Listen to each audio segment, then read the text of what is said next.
릴리는 대학에서 논리적인 사고가 부족해 고생을 하고 있었습니다. 어느 날 선생님이 말했어요.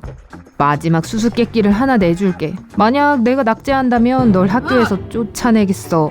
한 농부가 17마리의 소를 키웠는데 5마리 빼고 모두 탈출했지. 농부는 지금 몇 마리의 소를 기르고 있을까? 릴리는 정답을 맞추지 못했습니다. 여러분도 맞춰보시겠어요?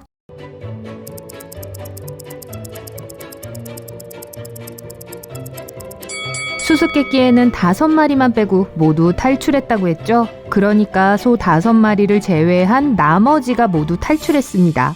그러니까 농부에겐 소 5마리가 남았죠. 너무 간단해서 어려웠을 거예요. 도서관에서 릴리는 마법사처럼 생긴 이상한 남자를 만났어요. 3개의 마법의 문을 열었죠.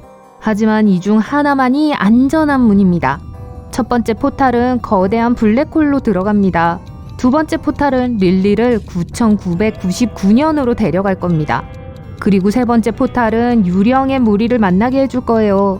만약 릴리가 올바른 길을 선택한다면 그녀는 마법의 학교에 갈 수 있을 거예요. 어느 포털을 선택해야 할까요?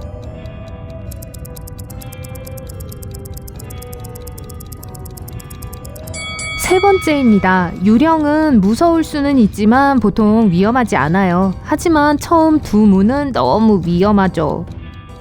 릴리는 눈이 덮인 아름다운 숲에 도착했습니다. 그때 갑자기 남자 유령 4명이 릴리를 둘러쌌어요. 우리 중에 가짜 유령을 1명 찾아내면 새로운 학교로 가는 길을 알려줄게 라고 말했죠.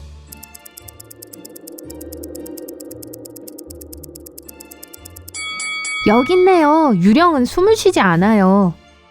유령들이 릴리를 성으로 데려갔어요. 릴리가 홀에 들어갔을 때 그녀는 4명의 여자 귀신들을 마주쳤습니다. 그들은 릴리를 애워싸고 우리 중 누가 유령이 아닌지 맞춰봐. 그러면 교장실로 가는 길을 알려줄게 라고 말했습니다.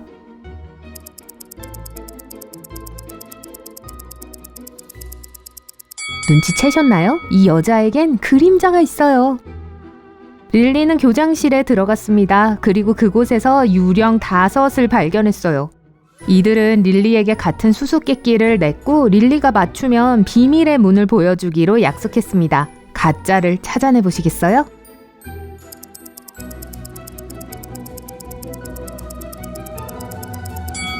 바로 여기 이 남자예요. 귀신은 먹지 않죠. 릴리는 비밀의 문을 열었고 거기엔 여자 3명이 있었어요. 하지만 이들 중 1명만이 교장 선생님입니다. 누가 교장이라고 생각하시나요?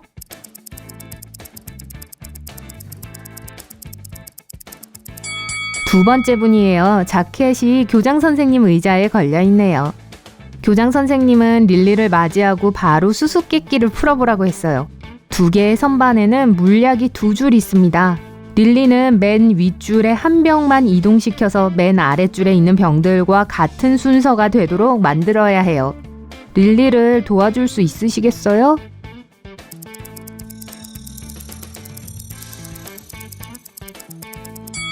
첫 번째 병의 물약을 4번째 병에 붓고 이제 비게 된 병을 오른쪽 끝으로 옮기세요. 교장 선생님은 릴리가 마법학교에 합격한 것을 축하해줬어요. 그리고 유령들에게 기숙사방을 보여주라고 부탁했습니다. 릴리는 매우 빨리 잠이 들었어요. 하지만 한밤중에 그녀는 창문 밖에서 둥둥 떠있는 채로 눈을 떴어요.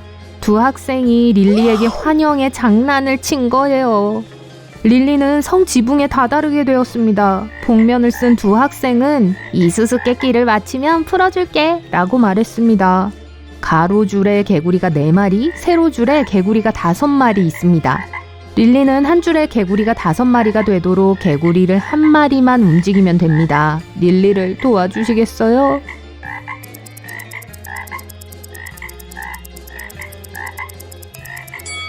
네, 그렇게요. 쉽죠? 마법사들이 문을 열고 릴리를 안으로 밀어 넣었어요. 포탈은 소름 끼치는 지하실과 연결되어 있었습니다. 그곳에서 릴리는 3개의 문을 발견했습니다. 첫 번째 문 뒤에는 굶주린 고릴라가 사는 야생 정글이 있습니다. 2번째 문 뒤에는 릴리를 먹으려고 기다리는 야생 악어들이 사는 강이 있어요. 그리고 3번째 문 뒤에는 화난 거대 코브라가 기다리고 있습니다. 릴리는 어느 쪽으로 가야 할까요?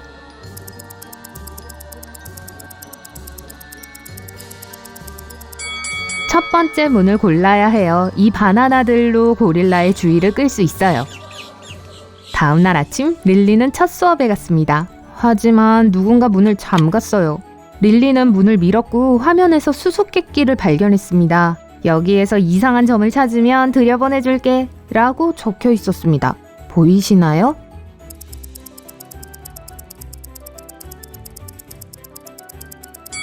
이건 S가 아니에요. 릴리는 문을 열었습니다. 그리고 비슷한 수수께끼가 있는 다른 문이 나왔어요. 도와주시겠어요?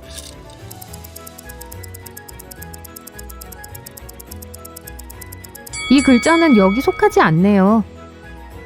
마지막 문도 릴리에게 수수께끼를 던졌어요. 2초 후 릴리는 교실에 들어가 공부를 시작했습니다. 어떤 걸 알아차린 걸까요?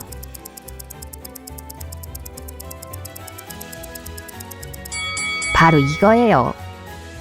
수업 중 선생님이 릴리에게 이 두 사진의 3가지 차이점을 찾아보라고 질문했습니다. 차이점이 보이시나요?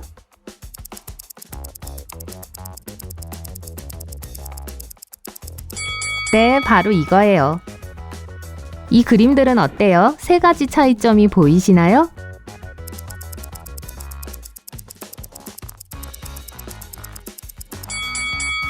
이건 예상 못했네요.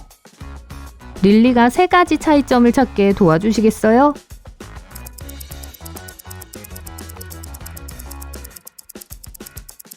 좋아요. 다 찾으셨길 바랍니다. 릴리는 점심을 먹으러 식당에 왔어요. 음식을 가득 담은 접시들이 공중에서 모습을 드러냈습니다. 하지만 릴리의 반 친구인 마이크는 여기에서 한 가지 음식만 먹을 수 있을 거라고 경고했습니다. 그 음식이 무엇인지 릴리가 알아낼 수 있게 도와주실래요?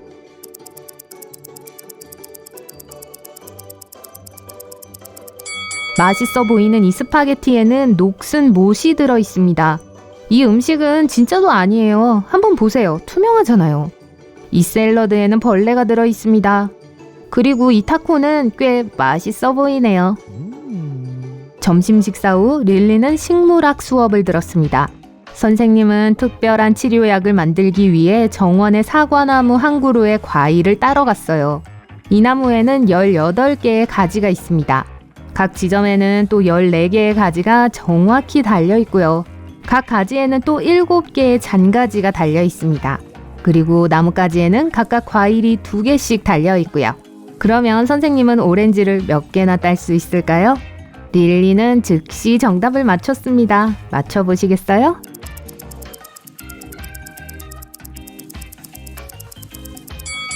선생님은 오렌지를 따지 않을 거예요. 오렌지는 사과나무에서 자라지 않잖아요. 릴리는 마이크와 사과를 따러 갔어요. 돌아오는 길에 그들은 반 친구들 4명을 만났습니다. 바구니 안에는 사과가 5개밖에 없었어요. 릴리는 그 사과를 친구들에게 공평하게 나눠야 했어요. 하지만 수업 시간에 가져갈 사과 하나를 바구니에 남겨야 했어요. 그러면 사과를 어떻게 나눠야 할까요?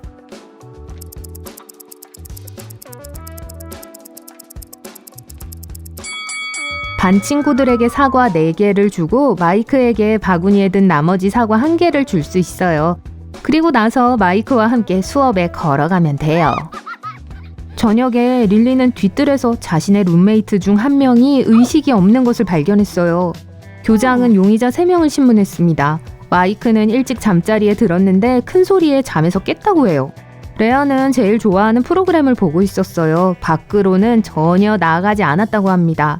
켈리는 거실에 향을 더하기 위해 호박을 조각하고 있었고 의심스러운 것은 보지 못했다고 했습니다. 누가 거짓말을 하는 걸까요?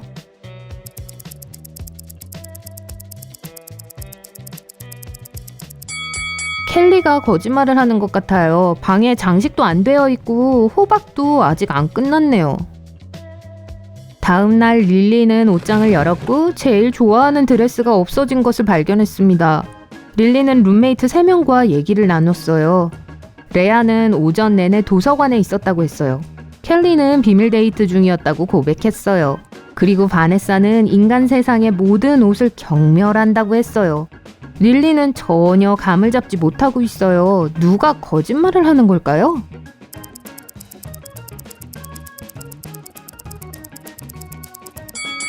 바네사가 거짓말을 하고 있어요. 모자를 보세요. 릴리의 드레스와 같은 천으로 만들어져 있네요. 만약 인간 옷이 그렇게 역겹다면 왜 그 옷을 직접 입고 있는 걸까요? 마이크는 새로운 주문을 배워서 교과서를 멋진 자동차로 바꿨어요. 그리고 릴리에게 드라이브를 가자고 했죠. 그때 세 사람이 주유소에서 히치하이킹을 하고 있었습니다.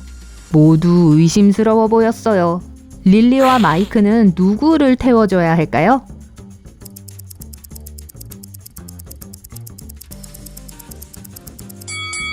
이 남자에겐 그림자가 없어요. 뱀파이어가 분명합니다. 이 여자분은 뱀파이어에 물렸어요. 그녀도 곧 뱀파이어가 될 겁니다. 그러니까 그녀를 태워주는 건 안전하지 않아요. 이 남자는 그냥 평범한 사람이에요. 릴리는 교실에 들어갔고 새로운 수수께끼를 받았습니다. 4명의 마법사가 계단에 줄지어 서 있습니다. 모두 같은 방향을 향하고 있죠. 4번째 마법사와 나머지 3 마법사 사이에는 벽이 세워져 있습니다. 첫 번째 마법사는 두 번째 마법사와 세 번째 마법사를 볼 수 있습니다. 두 번째 마법사는 세 번째 마법사만 볼 수 있습니다. 세 번째 마법사는 다른 마법사를 볼 수 없습니다. 그리고 4번째 마법사도 다른 마법사들을 볼 수 없습니다. 모든 마법사들은 모자를 쓰고 있어요. 하얀 모자와 검은 모자가 각각 2개씩 있어요. 마법사들은 처음에 자신들이 무슨 색 모자를 쓰고 있는지 알지 못했어요. 이들은 자신이 쓰고 있는 모자의 색이 무엇인지 확실히 알게 되는 즉시 정답을 외쳐야 해요. 단 뒤를 돌거나 움직일 수는 없어요. 또 서로 대화하거나 모자를 벗을 수도 없어요. 누가 가장 먼저 소리를 칠까요? 그리고 그 근거는 무엇일까요?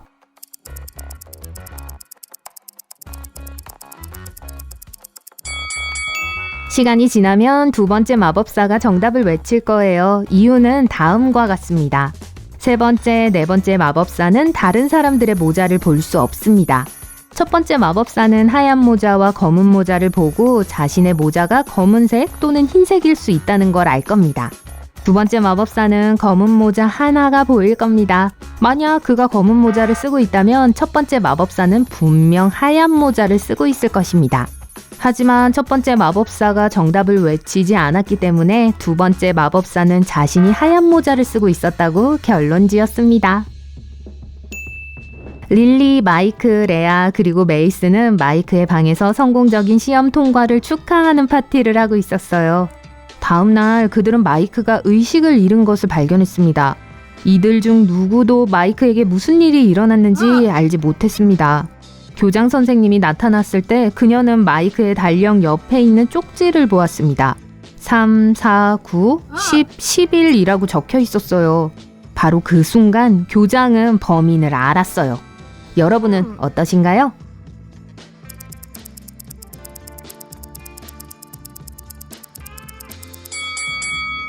메이슨입니다. 그 달의 영어 철자를 보세요. 3월 March, 4월 April, 9월 September, 10월 October, 11월 November. 앞글자를 조합하면 메이슨이 됩니다.